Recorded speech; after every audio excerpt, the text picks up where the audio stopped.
Chapter 21. The Attack. As soon as Silver disappeared, the captain, who had been closely watching him, turned towards the interior of the house and found not a man of us at his post but Grey. It was the first time we had ever seen him angry. "Quarters!" he roared. And then, as we slunk back to our places, "Grey," he said, "I'll put your name in the log. You stood by your duty like a seaman." "Mr. Trelawney, I'm surprised at you, sir." "Doctor, I thought you had worn the king's coat. If that's how you served at Fontenoy, sir, you'd have been better in your berth." The doctor's watch were all back at their loopholes, the rest were busy loading the spare muskets, and everyone with a red face, you may be certain, and a flea in his ear, as the saying is. The captain looked on for a while in silence. Then he spoke. "My lads," he said, "I've given Silver a broadside. I pitched it in red-hot on purpose, and before the hour's out, as he said, we shall be boarded. We're outnumbered, I needn't tell you that. But we fight in shelter, and a minute ago I should have said we fought with discipline. I've no manner of doubt that we can drub them if you choose." Then he went the rounds, and saw, as he said, that all was clear. On the two short sides of the house, east and west, there were only 2 loopholes. On the south side, where the porch was, 2 again, and on the north side, 5. There was a round score of muskets for the 7 of us. The firewood had been built into 4 piles, tables, you might say, one about the middle of each side, and on each of these tables some ammunition and 4 loaded muskets were laid ready to the hand of the defenders. In the middle, the cutlasses lay ranged. "Toss out the fire," said the captain. "The chill is past, and we mustn't have smoke in our eyes." The iron fire basket was carried bodily out by Mr. Trelawney, and the embers smothered amongst sand. "Hawkins hasn't had his breakfast. Hawkins, help yourself and back to your post to eat it," continued Captain Smollett. "Lively now, my lad. You'll want it before you've done. Hunter, serve out a round of brandy to all hands." And while this was going on, the captain completed, in his own mind, the plan of the defence. "Doctor, you will take the door," he resumed. "See and don't expose yourself. Keep within and fire through the porch. Hunter, take the east side there. Joyce, you stand by the west, my man. Mr. Trelawney, you are the best shot. You and Grey will take this long north side with the 5 loopholes. It's there the danger is. If they can get up to it, and fire in upon us through our own ports, things would begin to look dirty. Hawkins, neither you nor I are much account at the shooting. We'll stand by to load and bear a hand." As the captain had said, the chill was past. As soon as the sun had climbed above our girdle of trees, it fell with all its force upon the clearing, and drank up the vapours at a draught. Soon the sun was baking, and the resin melting in the logs of the blockhouse. Jackets and coats were flung aside, shirts were thrown open at the neck and rolled up to the shoulders, and we stood there, each at his post, in a fever of heat and anxiety. An hour passed away. "Hang them," said the captain. "This is as dull as the doldrums. Grey, whistle for a wind." And just at that moment came the first news of the attack. "If you please, sir," said Joyce, "if I see anyone, am I to fire?" "I told you so," cried the captain. "Thank you, sir," returned Joyce, with the same quiet civility. Nothing followed for a time, but the remark had set us all on the alert, straining ears and eyes. The musketeers with their pieces balanced in their hands, the captain out in the middle of the blockhouse, with his mouth very tight and a frown on his face. So some seconds passed, till suddenly Joyce whipped up his musket and fired. The report had scarcely died away ere it was repeated and repeated from without in a scattering volley, shot behind shot like a string of geese from every side of the enclosure.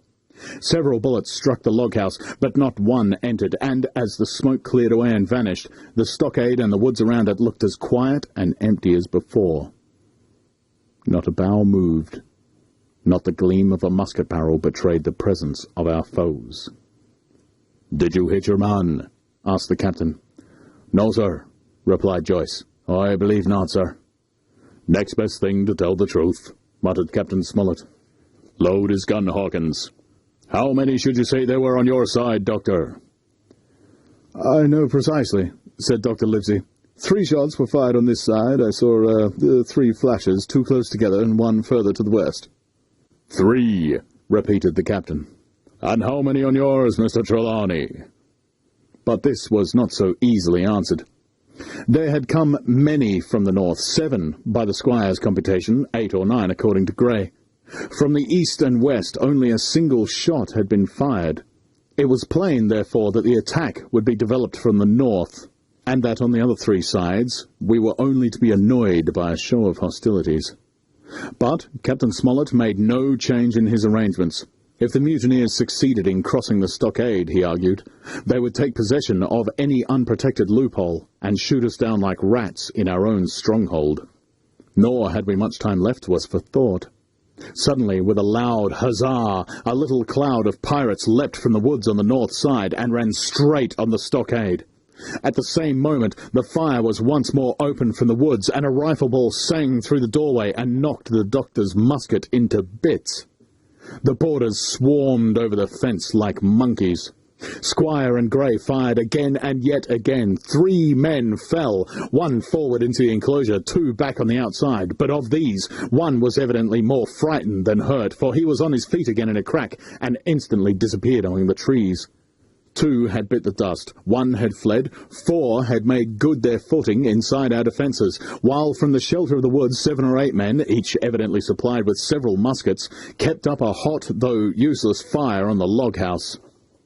The 4 who had boarded made straight before them for the building, shouting as they ran, and the men among the trees shouted back to encourage them. Several shots were fired, but such was the hurry of the marksmen that not one appeared to have taken effect. In a moment, the 4 pirates had swarmed up the mound and were upon us. The head of Job Anderson, the boatswain, appeared in the middle loophole. "At 'em! All hands! All hands!" he roared in a voice of thunder. At the same moment, another pirate grasped Hunter's musket by the muzzle, wrenched it from his hands, plucked it through the loophole, and, with one stunning blow, laid the poor fellow senseless on the floor. Meanwhile, a 3rd, running unharmed all round the house, appeared suddenly in the doorway, and fell with his cutlass on the doctor. Our position was utterly reversed. A moment since, we were firing under cover at an exposed enemy. Now it was we who lay uncovered and could not return a blow. The log-house was full of smoke, to which we owed our comparative safety. Cries and confusion, the flashes and reports of pistol shots, and one loud groan rang in my ears. "Out, lads! Out and fight 'em in the open! Cutlasses!" cried the captain. I snatched a cutlass from the pile, and someone, at the same time snatching another, gave me a cut across the knuckles, which I hardly felt. I dashed out of the door into the clear sunlight. Someone was close behind, I knew not whom.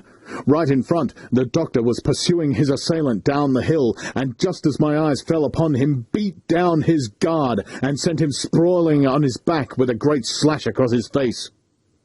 "Round the house, lads, round the house!" cried the captain, and even in the hurly-burly I perceived a change in his voice. Mechanically I obeyed, turned eastward, and, with my cutlass raised, ran round the corner of the house.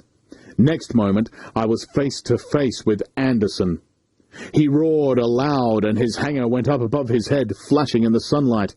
I had not time to be afraid, but, as the blow still hung impending, leapt in a trice upon one side, and, missing my footing in the soft sand, rolled headlong down the slope. When I had first sallied from the door, the other mutineers had been already swarming up the palisade to make an end of us.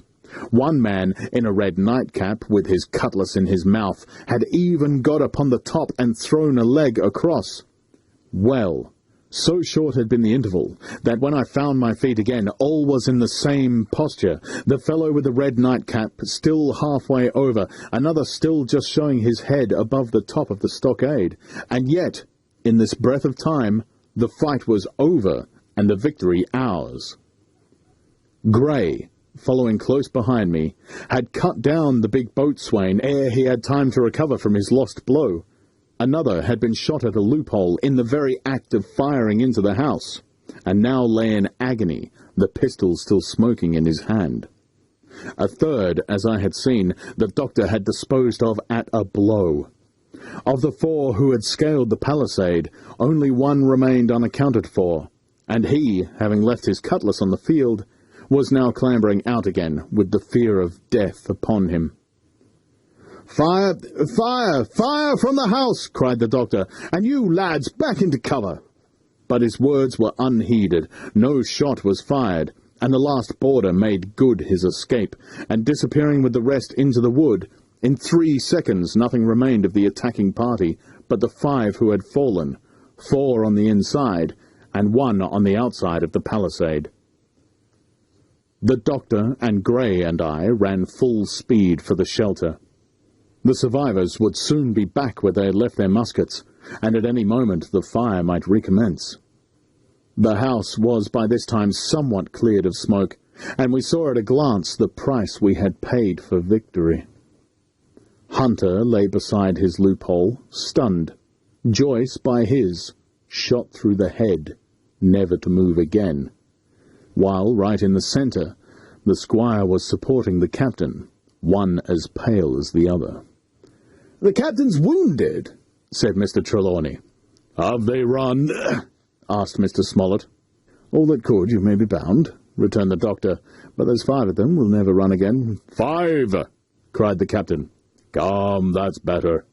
5 against 3 leaves us 4 to 9. That's better odds than we had at starting. We were 7 to 19 then, or thought we were, and that's as bad to bear." The mutineers were soon only 8 in number, for the man shot by Mr. Trelawney on board the schooner died that same evening of his wound. But this was, of course, not known till after.